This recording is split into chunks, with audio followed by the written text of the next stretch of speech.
Hey guys, welcome back to another Fate video. Today we're only reviewing 3 entries, but I had a lot to say about each of them as this is my longest video essay so far. Before we get started, I want to ask you to check out my review on today's menu with the Emiya family.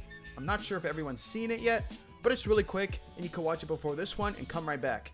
I'm trying to see if longer or shorter videos better suit this Fate series, and this is definitely a longer video. Anyways, before we start, as you know, you can skip right to the reviews by checking the chapters in the progress bar or in my description, but I have a surprise for you guys at the end and something to ask you. So I beg, if you'll at least see the outro of my video, that would help so much. With that being said, let's start with the Netflix show, Fate Apocrypha. Fate Apocrypha follows a Greater Grail war where there are 7v7 servants and a ruler as a referee. However, one faction in this war is using homunculi to provide magical energy to their servants. What happens when one breaks free? Also, this show features Joan of Arc and Ryuko Matoi. So first, here are the things I liked. The characters in this show were definitely the highlights, as each of them, Master and Serpent, got time to shine in all of these episodes. Here were some of my favorites though. Mordred, or Saber of Red, and her master Kairi were literally my favorite parts of this show by a mile. I mean, what do we expect? I like sabers. But the thing about her is that she's not the same person as Artoria. She's a tomboy who's clever, cunning, and somewhat short-tempered. She's also incredibly strong. Like, she obliterates pretty much all of her enemies, and if it weren't for her feelings toward her dad, she could probably defeat her too. But I just love how strong she is overall. As a matter of fact, she reminded me a lot of Ryuko Matoi, probably my favorite anime character ever, in many ways. I mean, they both have a magical sword, are probably the strongest in the show, don't argue with me. One of their stronger outfits is more revealing, and they talk the same too. Even the English voice actress reminded me of Ryuko's line delivery in her own show. I wish I could hear what you're playing. And again, I bet it sounds like ass! Then as a traitor, I guess you won't be needing your head. Bring it on, you bitch! Which makes me think Mordred could have been voiced by Erica Mendez. But before I get into this, check out this art I drew of Mordred wearing senkets. Listen, Erica Mendez is in this show, so it's not too crazy of an ask to get her to play Mordred. She plays this random mage character who gets killed and Jack the Ripper. And she does a good job at both, but you can hear the Matoi influence in Mordred's voice. So I think they should have went all out and casted her. That's not to say Mordred's voice actress didn't do a good job, but I don't know, I'm just thinking out loud here. She's still my favorite character in this show. I mean, listen to the way she talks to people. Are you betraying us, Saber? What are you, a dumbass? That's it, you bastard. I'll kill you! How dare he try to make a ludicrous wish like that? Shut the hell up, fatty! What? She also has fun interactions with Kairi, who is ironically voiced by the same guy that does Gamagori in Kill la Kill. And they're probably my favorite master and servant pairing, apart from Shirou Emiya and Saber. The two really go from work partners to smoke buddies throughout this show. And my hottest take is that if this show was just about them, I would have loved this show a lot more than I did. But I'll get to that later. Next, I finally got a show with Joan d'Arc in it, and she was alright. Honestly, I don't know what my expectations were for her, but she was kind of just there in the beginning. But as the show went on, she really grew on me. And she locked the F in at the end. She went from this stoic character to having her goodness be a staple of her personality, making her a really interesting, pragmatic force of good in a world of madness, especially in her interactions with evil Archer of Red. I like having a character like Joan though, because she brings up humanity's natural want to be good and to fight against evil. And she can even snap a lot of people out of their cruelty, even Jidehai, from the sweet temptation of the fake salvation that the Holy Grail can bring. Her transformation scene was also really well done with the prayer, and I liked her new white outfit. Her fighting and Carnival Phantasm are also really cool too. I think it's nice that she got a romantic subplot, but Zeke was not a good pick for her in my opinion. This dude was so boring throughout the show, but she kind of was too for most of it. But I find it kind of funny how Mordred whooped him though. My main problems with Joan, however, is her English voice actress. Mainly because I don't think anyone told her how to pronounce Joan's name. Even as an assassin, she has enough magic power to compare to a Magus. Magus? I don't think it's that. Like Magus? Magus, maybe? Definitely not Magus. I am the arbitrator of the Holy Grail War, Jean d'Arc. D'Arc? No, I don't. In the name of servant ruler, I, Jean d'Arc. D'Arc. I don't. No, that's not how you pronounce it. I don't think so. Jeanne d'Arc. Yeah. So, can somebody give this to her anybody on the crew, can we just show her this? Jeanne d'Arc. Somebody help her out. Y'all are setting her up. This ain't fair. And even other characters in the show can say Jeanne d'Arc. Also, she sounds like she's going to cry sometimes, and it somewhat took me out of the show, so I switched it to the Japanese recording when she talks sometimes. Also, they had her talk weird, and not in a cute medieval way, but it's like they tried to make her sound different and formal by using funky words and no contractions. Like, instead of saying no, she'd say negative, where I think a medieval lady might say nay, but that's just my opinion. Still, she's a really, really fun character. And honestly, I wish she could have held my hand and gave me a face massage and pinned me against the wall, but I'll talk more about her later. Astolfo was a character I'd seen around in a Fate Grand Order mobile game, so it was interesting seeing him here, and honestly, I liked him more than I thought I would, but he kind of loses me near the end. First off, I felt so bad because his master was some dom freak who would do sexual things to him, and I know he could leave at any time technically, but still, it was weird. But I did like how unconditionally kind he was to Sieg, and how he found his purpose in making sure Sieg survived. It was a random act of kindness that really went a long way, especially by giving Sieg his sword. I also like how he's sort of the comic relief, although Mordred is hilarious without even trying, but he's got some good quips. The part where he loses me is when he's serious and then someone asks him a serious question and then he jumps to a goofy voice. I mean, I know why, but the shift is too strong that it comes off as someone using a command spell to tell him to cheer up, if that makes sense. That could simply be a characterization thing though, so it's fine.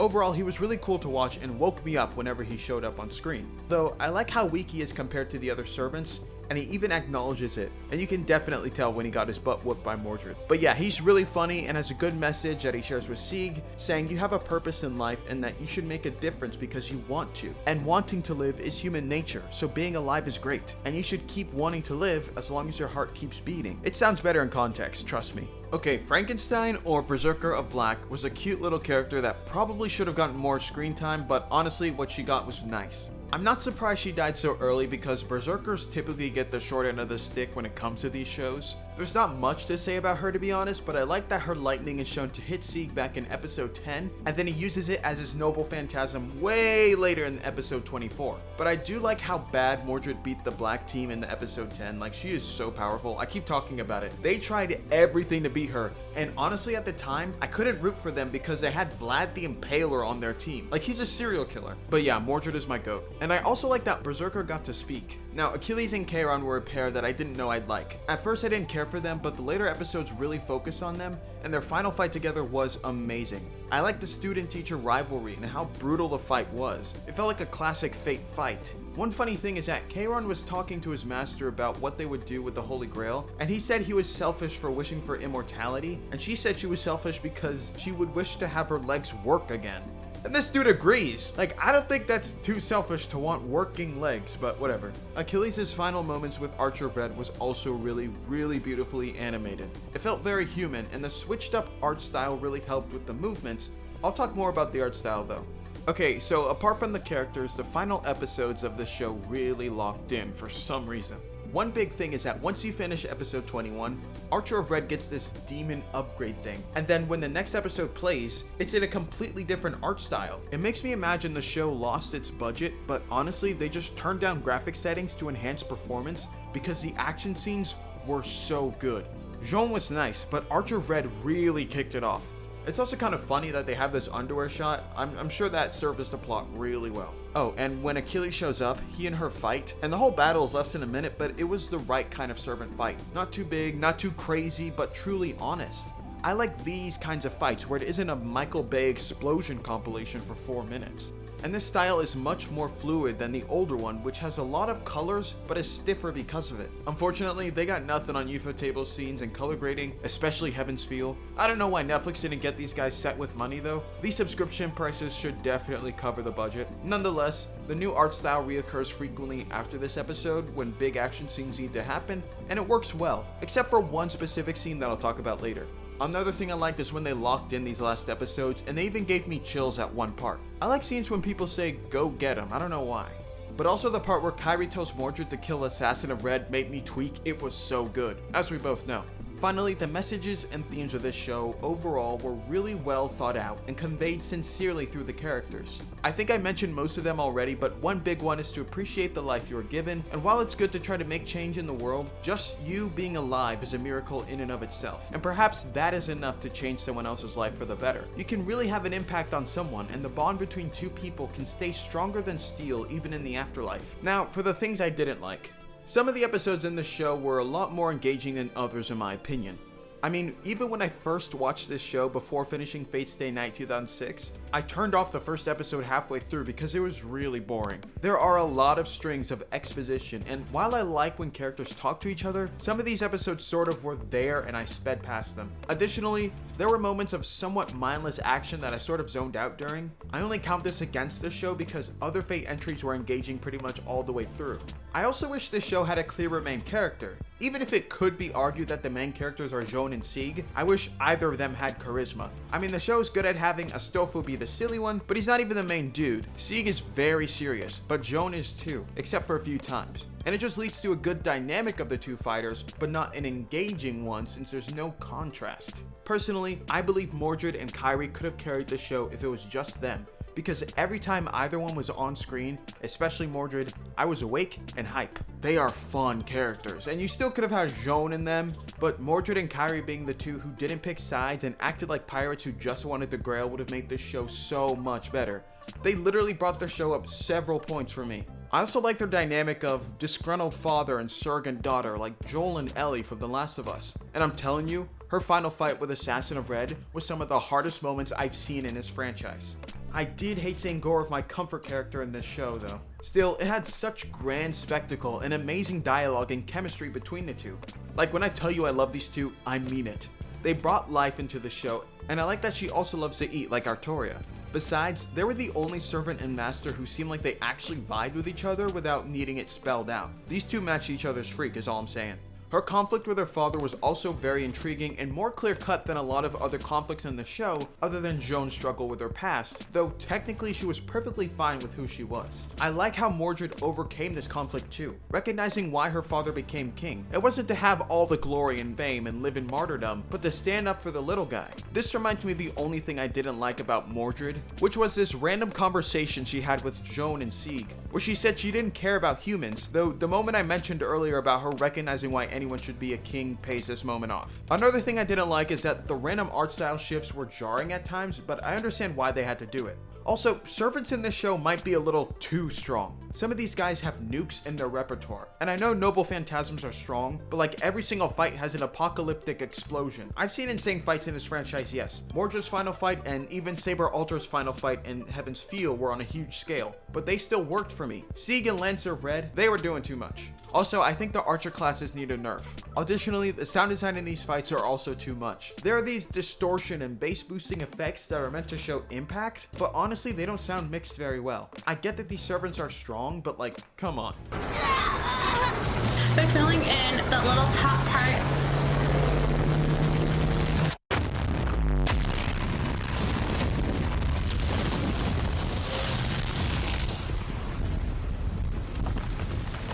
Someone will hit Joan's flagpole and it'll sound like a guy slammed his head against a dumpster. The show did get a little confusing at the end, so I'm guessing this isn't a beginner Fate fans show, and the English cast can be iffy at times, apart from my goats Mordred, Kairi, and whoever Erica Mendez voiced. The main people were Jeanne d'Arc and the Shirou guy. I already explained Jeanne, but Shirou does not sound menacing at all, and in the Japanese dub, he sounds like a normal villain, but more on this guy. Shirou was kind of a boring and forgettable villain overall. Shakespeare seemed a lot cooler than him, and to be honest, I was not really interested in Shirou, and the show wasn't either for most of the run. To be honest, I don't even remember his final fight with Sieg, and I especially did not care for his relationship with Assassin of Red, like at all.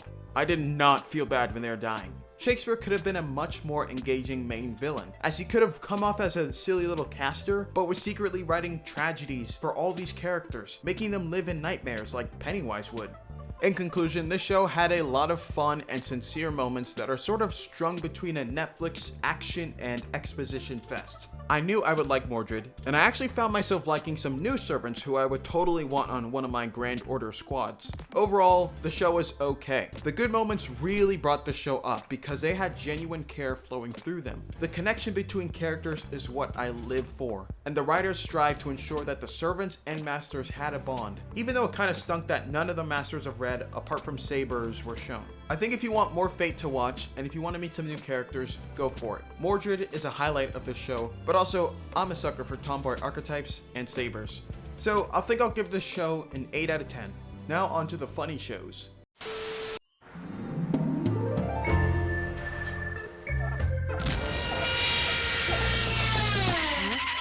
Carnival Phantasm is so funny. Okay, I was reluctant at first to watch Carnival Phantasm because I wasn't sure if I would understand all of the references, and honestly, I didn't, since it used characters from Fate and a show called Tsukihime, which you guys keep recommending me to watch. And to be honest, it was fun getting to know the Tsukihime characters in this context because they seem really cool. But basically, this show takes place in a joint universe between the two shows, and it takes an absurdist humor approach to the two series, like Nichijou but for Type Moon fans. There are so many funny moments in this show, I wish I could list them all, but this is really something I could put on whenever I need something to watch because it's so simple, yet so good. And it's not just dumb, but humor. Like, there's actual work put into these jokes and these characters. It's like a love letter to each of them, and it's crazy how silly they all can get. Before I get into the things I like specifically from the notes I took on each episode, I'll say my general thoughts now on the show.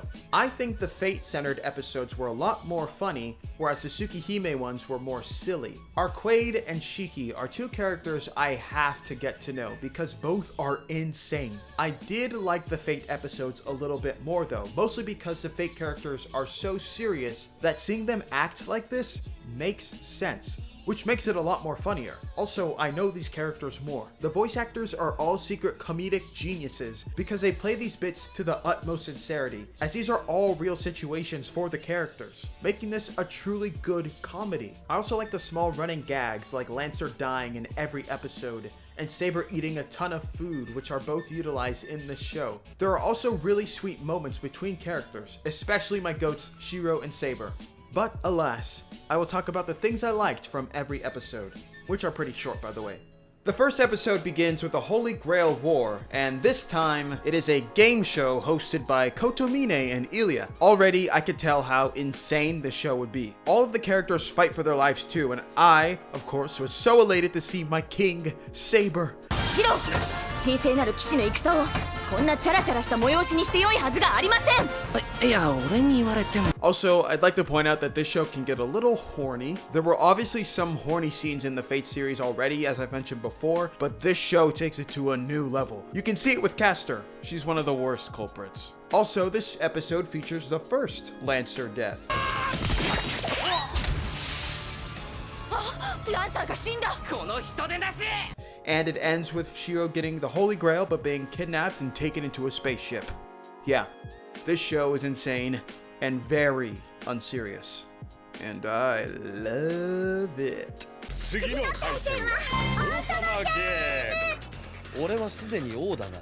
私も王だ。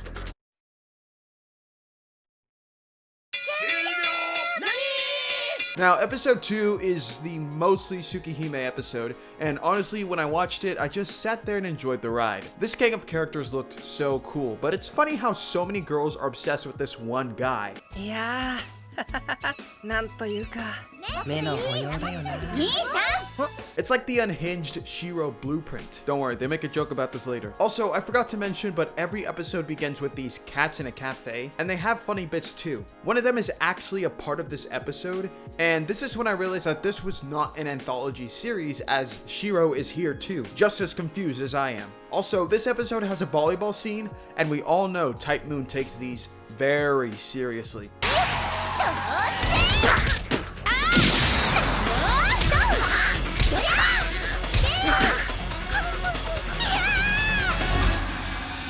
Miyako, お前は拳の先に何を見るかな。師匠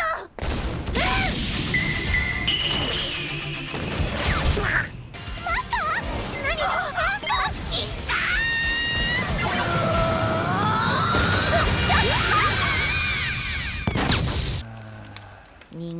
欲望とはなんと限りないものなのかにゃ。次はこのコーナー。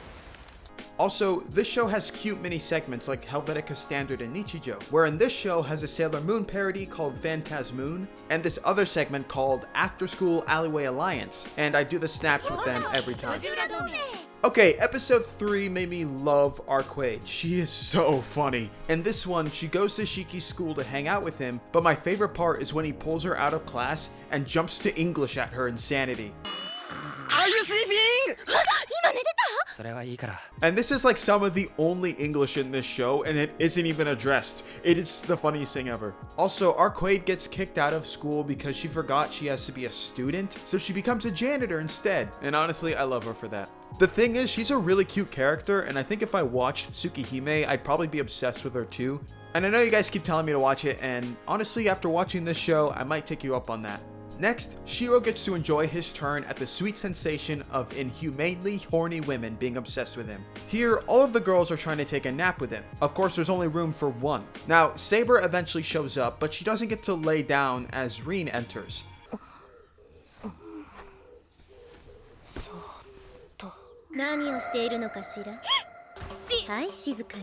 Her, Saber, and Ilya argue, but they worry that they might wake up Shirou. However, Ilya says she put a spell on him that would, and I kid you not, keep him asleep until he got a kiss. So obviously Rin wasn't happy about that. Then they were worried who would give Taiga a kiss since she was asleep too, but Ilya said she didn't even put a spell on her, she's just slump.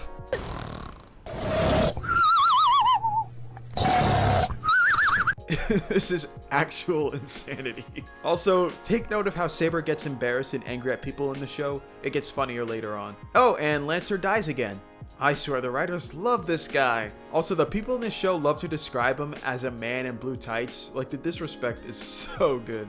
Episode 4 is very slice of life-esque. In this one, the cat mentions a show coming on, and the first segment begins with Shirou asking Rin to record the show on his TV, like on his DVR while he's at work. Rin says she can totally do it, and then immediately after he hangs up, she starts tweaking because she doesn't know how to work modern technology. And frankly, this fits because of how many times she has made fun of Shirou for not knowing magecraft. So she spends hours trying to get it to work, thinking she needs to burn the information on a CD, but she doesn't know how to get the player to work. Then Archer shows up, and things get even more wacky.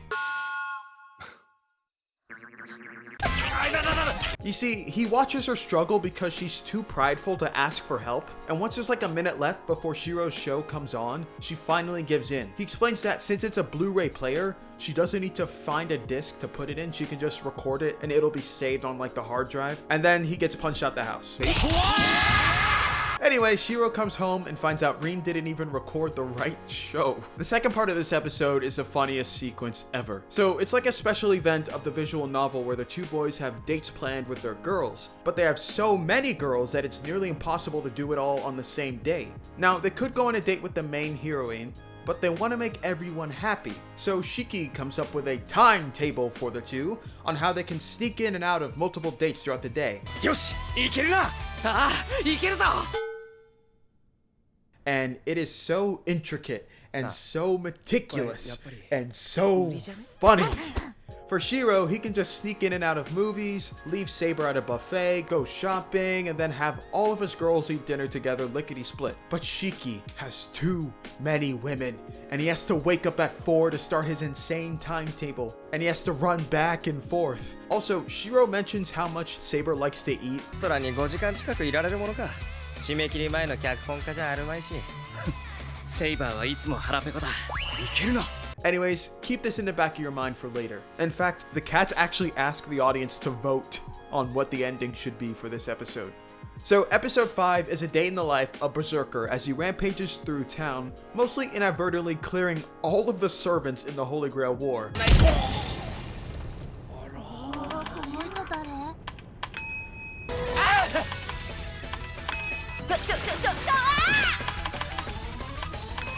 Shirou, カレーが良かったです。なんでさ！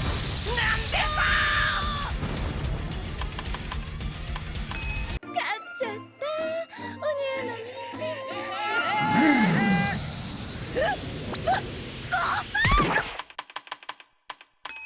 なんだ、その未知の方向！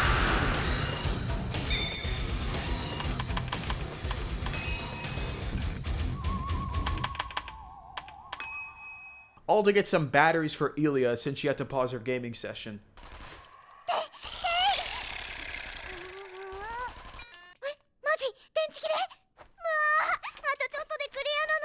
My favorite part of this episode, honestly, was when they humbled Gilgamesh. I do not like that guy. I also like how Berserker walks. It's so dumb. Anyways, as you guessed, Lancer gets disrespected in this one too, and he's treated like a little accessory or pet to Berserker that he takes through town. I feel so bad for him. This isn't even the worst treatment he gets in the show, by the way. Also, it's funny how Archer and Lancer are just bros in these shows. It was the same in the cooking show where he and Lancer played volleyball and worked at a cafe together. Anyways, after all of this killing and destruction and death, Berserker buys the wrong batteries. But what he does buy does this.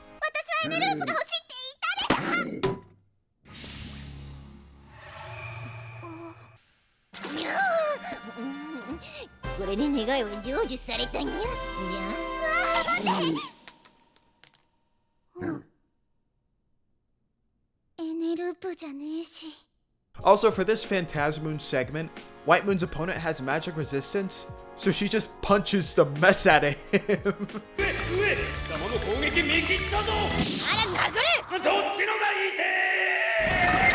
Episode 6 opens with Phantasm Moon, and it's a little bit longer than usual, and it bangs. Speaking of banging, Shinji is banging Sakura with his hand. You guys are weird. I don't know what you were thinking. But yeah, I feel like I'm watching Heaven's Feel all over again. The funny part is that Ryder's trying to help Sakura by accidentally preventing Shinji from hitting her. She tries a lot of things, like hitting him, showing her chest, accidentally using her noble phantasm on him, but of course she hits Lancer instead. My goodness. Lancer. Sakura tells her to stop and even complains that Ryder's doing all this because she scored higher in the popularity polls, which is so real, to be honest.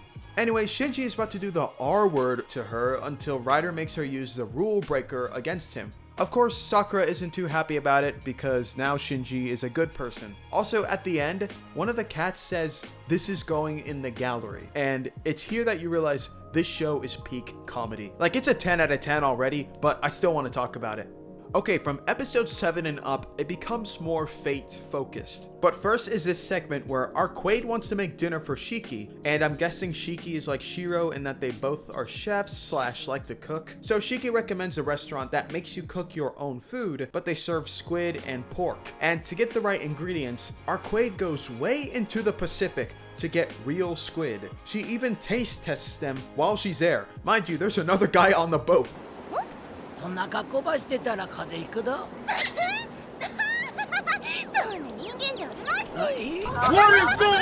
Then, being so adorable, she cooks for Shiki, and we get to see this amazing dish. Hey, yeah, she didn't even use squid. Anyway, on to the fate segment. So Shirou actually calls Saber a glutton in this one, and she gets so embarrassed.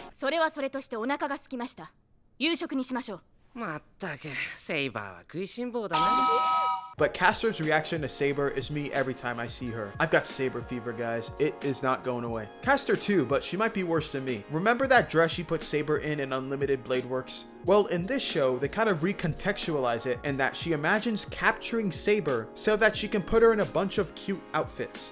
In fact, she has a larger shrine than me. Like, I gotta step my game up, guys. Look at this.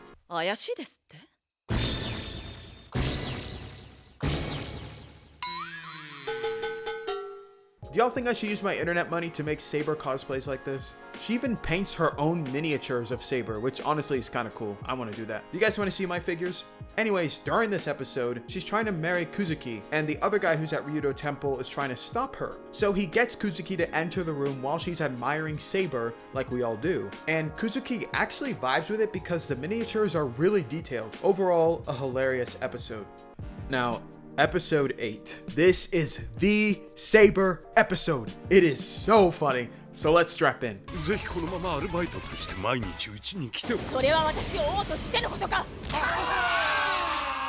First, this show features Lion Saber, and she is so adorable. They feed her Lancer, of course, and she does this little roar. Just watch these clips. She's so cute. Saber Lionの朝は早い。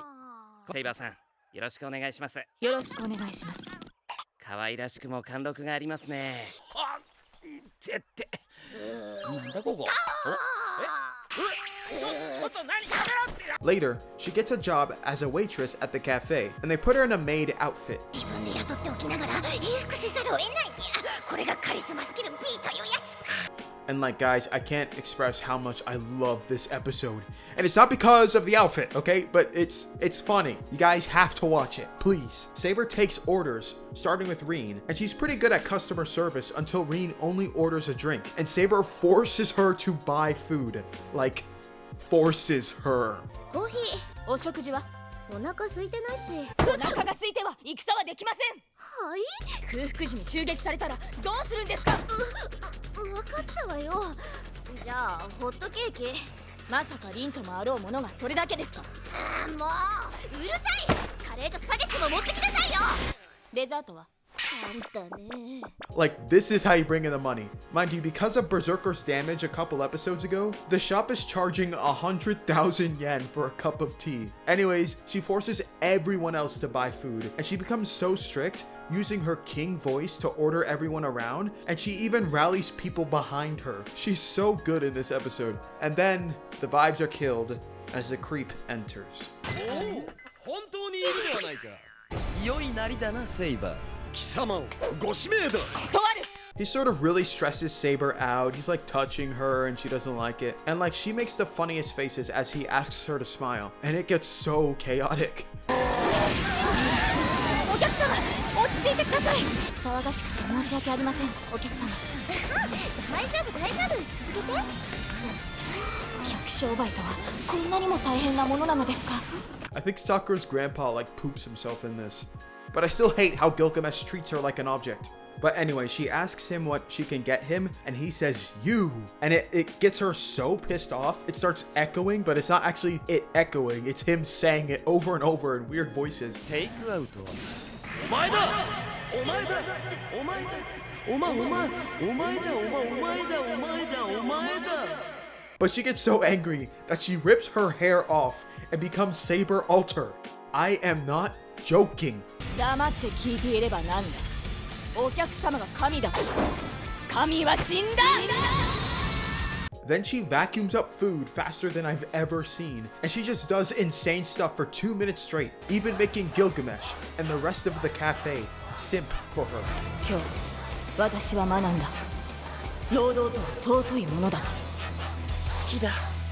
Anyways, later on, she comes home a little buzzed, and the most magical thing happens. シロー、戻ったぞー。おかえり、セイバー。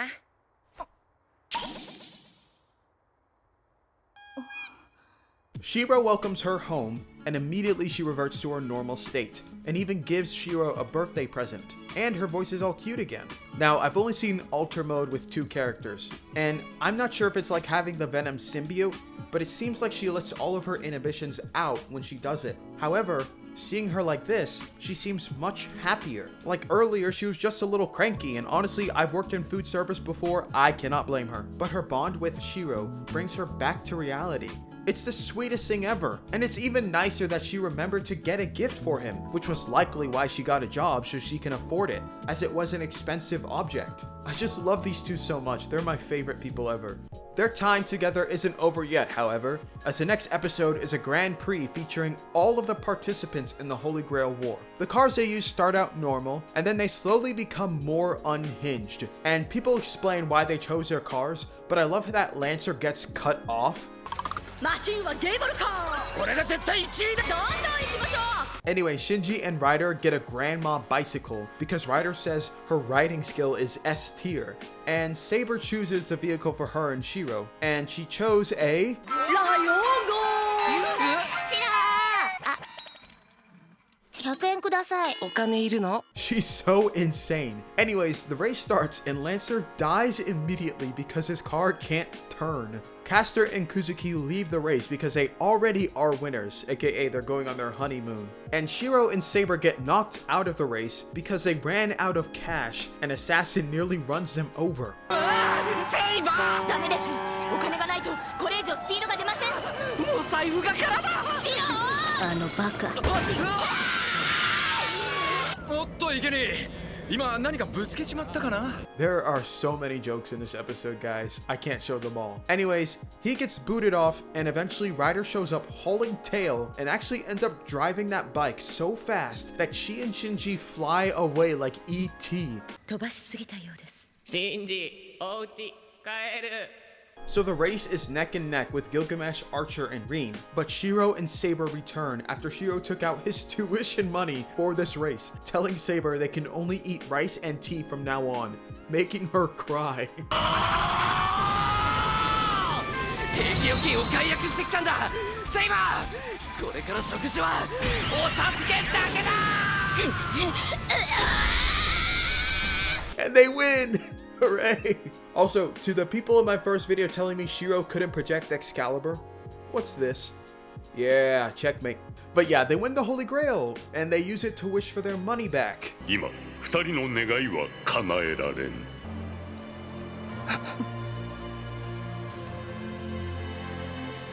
お金返してください。 Also, this episode introduces the Grail-kun segment. Anyway, episode 10 features Akiha and Shiki, and their maid gave her a drink that reverted her to the mentality of a 4-year-old. And it's not really fate related, so I'll speed through it, but basically the whole school is into her. I'm guessing these are all future Discord mods and SpyX family viewers because they're all into Akiha as she's a child. But yeah, this is funny, and there's a cute segment where they have to help her pee. And they also managed to kill Lancer in this one too. In the second to last episode, Lancer learns that all of those deaths are future events as Grail-kun explains. Even the opening title of the segment is in English, so you know they're not messing around. So the Grail explains that the story is trying to kill him, and he escapes death based on every episode. Personally, I love the Saber bit, and the car one, but look at Saber. これは。おや？これはどうしたことでしょうか。仲間と認識したようですね。But yeah, he survives and looks cool doing it. But then we get to episode 1, where he has to survive Gilgamesh. And surprise, he manages to do it. And he even sneaks onto the rocket that Shirou gets taken onto at the end, finally finding solace in an alternate universe that doesn't want him killed. Until the girls were playing volleyball so hard that it hits him like a Mortal Kombat blow, and he dies. This is how you do a good callback joke. Like, the comedy in this show is so well executed. Anyways, the outro of this episode was kinda hard.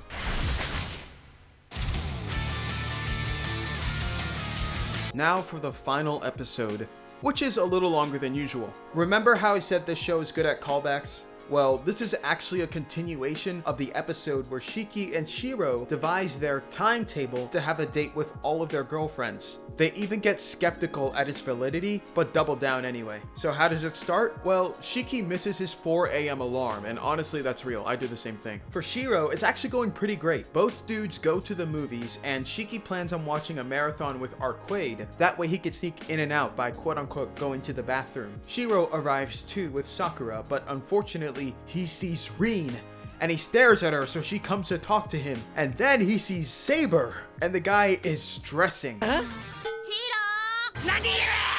Still, he manages to keep his cool, and he wonders if Shiki's doing alright. Yeah, this dude's not doing alright. He has been running back and forth, both in the city and back to his house, where he gets like 10 seconds to breathe, only to have to run across town again. Shirou is swapping girls too at this point, as he's watching 2 movies at once. During Arquade's movie, the actors mention some nice steamy foreshadowing that makes the audience realize it's only a matter of time before the girls kill these 2 players for not being honest with them. Now, Shirou's little buffet date with Saber actually happens, and she feels a little reluctant to eat so much, but he says she can eat how much she wants, and she says she loves him.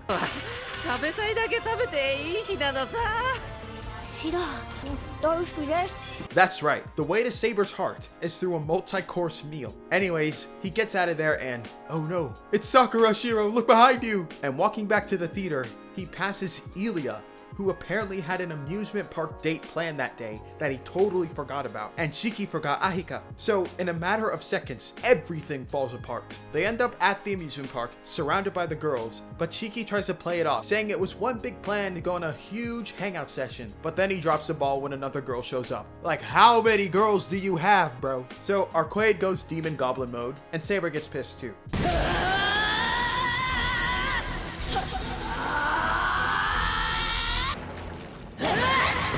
And we learn the true struggle of having too many girlfriends. Beautiful. Yeah, and this episode it ends with Taiga praying for a season 4. That she says in English over and over, which I also want too. Also, in this post-credit scene, the main girls of each franchise chat, and Arquade says Saber was cute in her maid costume. And Saber gets embarrassed, so she starts chugging food. I love that these two got to interact. This was probably endgame for Type Moon fans. I also love how they explicitly state that they loved making the show and would want to do it again. You can really tell they put their heart into the show and they put care into every single episode. Overall, this was a really funny and well-crafted show. It is definitely a love letter to the characters of both Fate and Tsukihime, even if it is a little silly. Everything is sincere and has research in the lore and relationships between the characters, and I love the crossover interactions. Of course, my favorite duo got a ton of respect and time in this show. It's amazing to see these characters just hang out. And this show is an amazing time, and it isn't too long, so if you're a fan of either series, definitely check this out. So I'd give it a 9 out of 10, just because I'm so happy something like this exists. But the only reason I take points off is because if you don't know the other series that is in this show, you're missing like half the jokes. Actually, I think if you watched this show but didn't know Fate, you'd miss most of the episodes. But still, it's an amazing show, and I think everybody who likes these series should watch it. Now let's watch Grand Carnival. Fate Grand Carnival is obviously a sequel to Carnival Phantasm, as we even get the same exact intro as the first episode. The first thing I noticed, however, is that this series only has 2 episodes. Mind you, both are half an hour long, so it's like watching 4.5 Carnival Phantasm episodes in total, meaning that this section won't be 26 minutes long. And honestly, there isn't too much to talk about, so I'll once again go through the notes I took on each episode. But before I do, I'll briefly give some of my general thoughts. This show, while shorter, still has the same level of competence when telling jokes. And I found that the Japanese dub had extra little bits that are not doable in the English dub that I'll get into later. But that also means all clips will be in Japanese, as that's the version I watched. Another thing is that I was hesitant to watch this show, as someone in my comments said I definitely would not be able to understand it, but I actually do, because I played the mobile game. Or played it. When I first watched this show about 2 weeks ago, I was a lot more bright-eyed. But after spending real money in the mobile game for the anniversary rewards and not getting anything that I wanted, I literally deleted the game. I'm so serious. It's partially why this took so long to make. But anyway, I got off track. What I mean is, playing these mobile games made a lot of these jokes land better because they were a lot more relatable. But let's just get right into it. Okay, episode 1 from the jump features the same cats as before, but I guess they're cosplaying as different servants. I see you, Berserker Frankenstein. When I first watched this, when it was in English, I thought it was different cats, but no, they're definitely the same as before, as I can recognize the Japanese voice actors. Also, speaking of recognizing characters, when watching the intro, I definitely recognize a lot of these servants, but I just don't know them, as I often skip most of the Grand Order cutscenes. Listen, I plan to go back and read all the dialogue I miss, and if not, then the anime covers it, right? Maybe? Still, not knowing exactly all of these characters will help me review this show as unbiased as I can, as I'll be judging how good of a comedy it is on its own without the crutch of contextual knowledge. I also like how there's this aggression amongst the Sabers, and that since this show came out like a few years ago, they can have more modern pop culture references, like someone has a Switch, and someone's YouTube video got removed, and Saber simps. Is that me? Oh. The show then gets the Gurako and Mush needing to get rid of servants because of a resource problem, and this is where things get insanely relatable. So the first servants to go are the ones beneath 4 stars.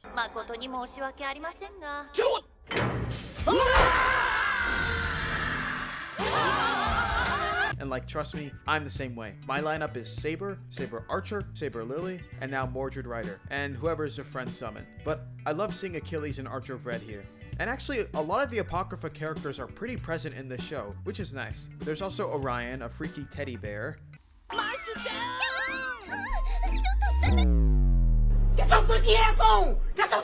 who constantly gets obliterated. He's the new Lancer, maybe. Actually, no, there is a new Lancer. I'll show you later. I also love how clueless Gurako is. She's so dramatic and dumb. She's literally me. The servants then go through many trials to ensure their spot in Chaldea, but of course, a lot of wanted servants die. At the 1/3 mark, Gurako can't stop monologuing, and Nero returns to fight Artoria. They fight and trash talk each other, and low-key, Artoria and her squad was kind of cooking Nero.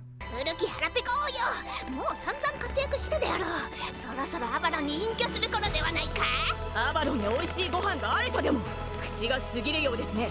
慎みなさい、派生キャラ。せいで色違い。言ってはならんことを。何年前の話だ。Also, this series has many segments like the last one, and one of them is the laughing bartender, which has the best plot twists known to man. あなたは賢く優しい父親だ。そうですよね。私はあの子の父親なんだ。さあ、今こそ娘さんの心に寄り添いましょう。はーい。どなた。Anyway, time for the real meat of the episode. Jean alters time working at an adult club to make some quick money. 今日からうちで働くことになったジャンヌ・オルタちゃんだ。ギラギラと品のない店ね。 She actually gets shown up by all the other women there, and it's kind of funny how bad she is at talking to the men. The pervert bear returns, however, and she beats the mess out of him. Well, almost. このエログマ、うちのやつで。新人ちゃん、おいたをしちゃダメよ。She actually really sucks at her job. ジャヌ・ダルク・オルタです。こいつはとんだ大物だ。まあ、今日はご機嫌じゃないの、コロンブス。また邪魔すんの？ Dude, imagine being so horny you switch languages. But also, is there a hidden joke about why all the girls are writers? Maybe I'm just overthinking. Anyways, Gilgamesh shows up and the girls cook Joan again. I didn't mention this before, but they communicate with her telepathically to tell her how bad she is at this. わかったかしら、オルレアンのお嬢さん。ここが戦場ならあなたは死んでた。 But then, my goat appears. アルトリア・ペンドラゴン・リリーよ。すいません、遅れました。 She's so nice and cute. I love her. Anyways, Gilgamesh shows up and he insults Joan Alter for being a pure soul working at a club like this, but then he also does this eye thing. Also, I love and hate this joke of him asking if there are any pretty young boys around. Someone play Not Like Us. Anyway, Jean Alter supports sex workers because listen, in this economy, you really gotta fight to get a bag. And Lily is here, yay! 素晴らしい。拍手です。パチパチパチ。アルトリア・リリー。 Anyways, we find out she worked here so she could afford gifts for the children. And it was weird seeing this Shirou be a nice guy. Also, I checked the English dub, and I still don't mess with the English voice actor's choice of portraying his voice. And to end off this episode, they reference COVID, which made me laugh a lot. Okay, time for episode 2, the last episode. And these guys are having a very long motto, so let me speed past it. Anyway, so this episode opens with some sub 4 stars showing their impoverished life since they get neglected. And it sort of reminds me of that villain scene from Wreck-It Ralph. Anyways, this leads to them striking with Blackbeard as their leader. One of my favorite bits is this servant who basically encourages players to keep spending money on the game because they will eventually get what they want. And you can see him gambling. 自称レジスタンスのライダー C さん。 Another funny bit is Gurako's obsession with her horse. Like, her voice changes in everything when Mosh mentions it. そもそもこんなことになっているのは先輩が全てのリソースをその馬に。今、なんつった？何も？関戸の人参は何よりも優先されるだろうが。ですよね。 This is literally me with Artoria. I keep hearing she's not the best, but honestly, give her enough buffs and bust her chain attacks and she can kill anything. But also, doesn't she kind of look like Ryuko in this frame? Anyway, Blackbeard didn't get a thing from all of this because he's a 2-star, and honestly, who's using one of those? But OMG, it's the guy from Apocrypha. But yeah, he becomes a streamer on ServantTube and actually gets 500k subs, which is amazing. So do what you gotta do. By the way, in this segment, I love how they killed Gilgamesh. And we have another laughing bartender with Frankenstein Berserker, my love. 娘よ、我もこれで後見人にふさわしかろう。え？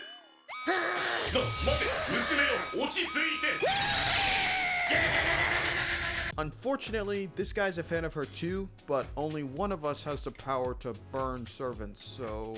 Anyway, on to the meat of this episode. So basically, Gudako is so nonchalant that she's literally me after I do like 12 missions for one St. Quartz. But she's so chill around Eris Kagal that she thinks something is up, like Gudako doesn't like her anymore. These guys are really like Andy's toys, as leaving them out of the party for a while can send them into a spiral of insecurity. Anyway, Dumazid, a talking sheep, helps Eri figure out how to draw attention to herself by becoming a servant tuber. But also, I wouldn't recommend watching Servant Tube. That stuff rots your brain. My favorite part is when she says YouTube is hell. Honestly, she might be cooking. Oh, but remember when I said the Japanese dub has bits that the English dub just can't do? Well, this is what I meant. Dumazid keeps randomly speaking English. Like, it's insane, and it's in this deep, robotic voice. Is power. It gets more crazier later though. So another thing is that there's another servant, Osakabe, who's a popular servant tuber who forms a sort of rivalry with Ere. Also, I love that these guys have Amazon. I think they referenced it in the last show too. Oh, and the rivalry turned into this like content war with who could do the most insane stuff for subscribers. Kind of a joke on how you have to draw attention to yourself more absurdly on the internet because there are so many creators. Also, this pirate goes through the same thing Lancer did in the last show. Anyways, Osakabe tells everyone that she's collabing with Ere, even though they never discussed it, but she agrees to do it anyway. The whole point of this is to get Eris Kagal to slip up or get nervous live so that she stops getting subscribers or just to make herself seem better. However, she does this weird cackle when monologuing to herself that made me laugh.